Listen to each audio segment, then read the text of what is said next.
U poslednjih nekoliko godina sve je veća potražnja za tradicionalnim starim sortama vinove loze, rekao nam je Saša Čolić, vlasnik firme Agroplanta iz Velike Drenove, koja se bavi proizvodnjom sadnog materijala. Postoji jedan trend zadnjih 4-5 godina, to je krenulo pre svega sa Tamjanikom, Prokupcem, da bi se kasnije priključili Smederevka, Vranac, onda Crna Tamjanika i tako dalje. Sve više se traži i novonastale sorte iz Novog Sada, kao što su Morava, Panonija, Probus i drugi.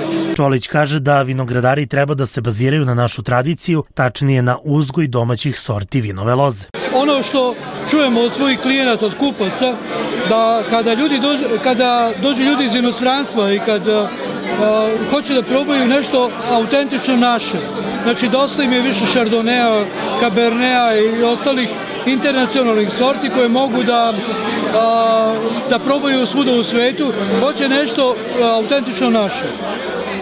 I mislim da je to dobro, jer to je naša baza. Naravno, mi moramo da imamo internacionalne sorte, moramo da vidimo i kako se to radi u svetu, ali ipak treba da se baziramo na našoj tradiciji, znači to treba da nam bude polazna tačka.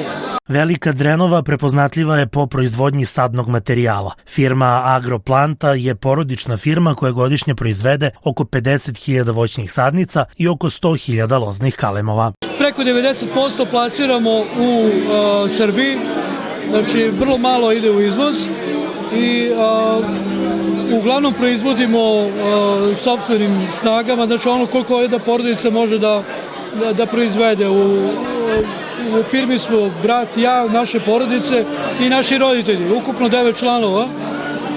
Nekada je potrebno da imamo još nekog radnika sa strane, ali uglavnom se trudimo da sve to sami uradimo. Ova firma izvozi na inostrano tržište i domaće sorte vinove loze, pa prema rečima Čolića trenutno pripremaju sorte Probus i Skadarku za izvoz u Tursku. Dobar način da se sklopi posao, ali i razmeni iskustva su upravo sajmovi poput ovog u Paraćinu, ističe Čolić. Pojavljivanje na sajmovima je uvek dobro, jer jednostavno pozicionirate se na tržištu, ljudi čuju za vas, budete prepoznatljivi, vidite se sa ljudima, upoznajete i uvek je dobro razmeniti mišljenje sa kolegama i sa drugim ljudima.